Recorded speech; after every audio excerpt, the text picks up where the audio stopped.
Hello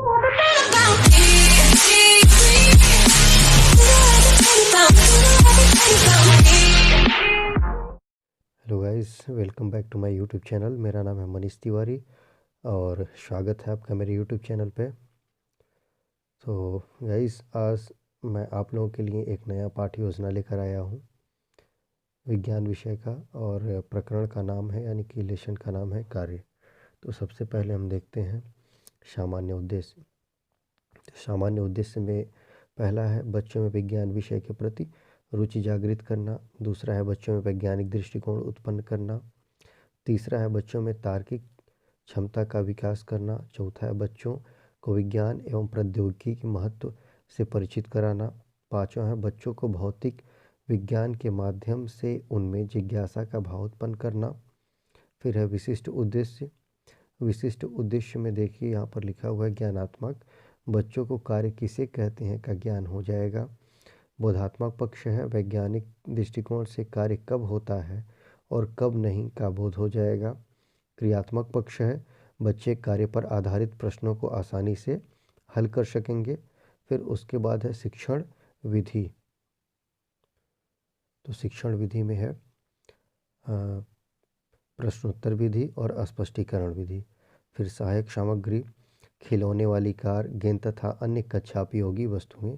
पूर्व ज्ञान, बच्चे क्रिकेट के खेल को खेलते हैं तथा बल की सामान्य जानकारी रखते हैं। उद्देश्य कथन है बच्चों आज हम लोग कार्य का विस्तृत अध्ययन करेंगे। फिर देखिए अब हम आते हैं शिक्षण बिंदु पे। तो शिक्षण बिंदु में है कार्य, और यहाँ पर कक्षाध्यापक कथन और छात्र कथन, श्यामपट्ट कार्य। तो कार्य किसे कहते हैं? स्पष्टीकरण, किसी वस्तु पर बल लगाकर वस्तु को बल की दिशा में विस्थापन करने की क्रिया कार्य कहलाती है। छात्र ध्यान से सुनेंगे। कार्य का सूत्र बताओ, तो स्पष्टीकरण होगा। नहीं, यहाँ पर कार्य का सूत्र बताओ तो छात्र मौन है, इसलिए हम स्पष्टीकरण देंगे कि कार्य बराबर बल गुणे विस्थापन। छात्र ध्यान से सुनेंगे, उनको हम चित्र के माध्यम से ठीक ढंग से समझाने की कोशिश करेंगे। फिर यहाँ देखिए श्यामपट्ट कार्य में लिखा हुआ है W बराबर कार्य, F बराबर बल, S बराबर विस्थापन। और यहाँ चित्र के नीचे लिखा हुआ है W बराबर F इंटू S। फिर नीचे उसके दिया हुआ यदि विस्थापन बल की दिशा में ना होकर किसी कोण पर हो तो अब क्या होगा।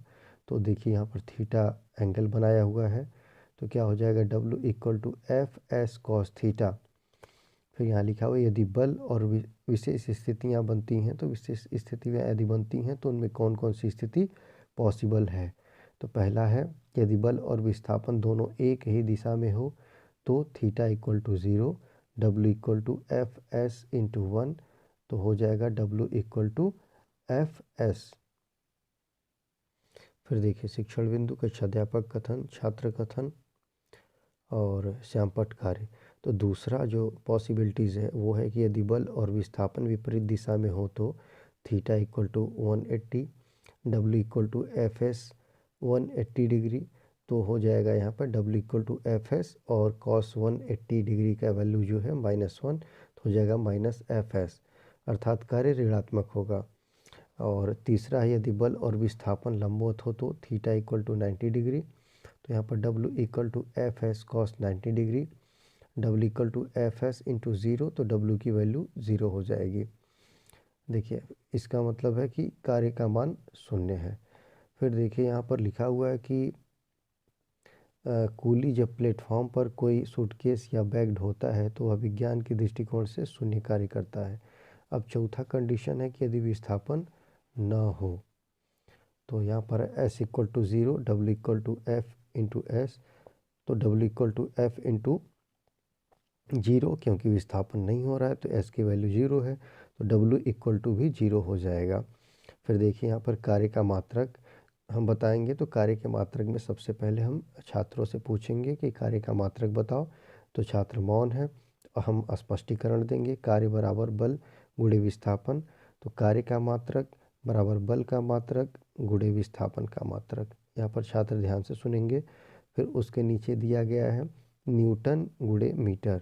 अब कार्य का मात्रक, तो कार्य का मात्रक क्या हो गया न्यूटन मीटर, यानी कि MKS पद्धति में तो जूल है, और डाइन सेमी CGS पद्धति में, तो इसको हम अर्घ कहेंगे।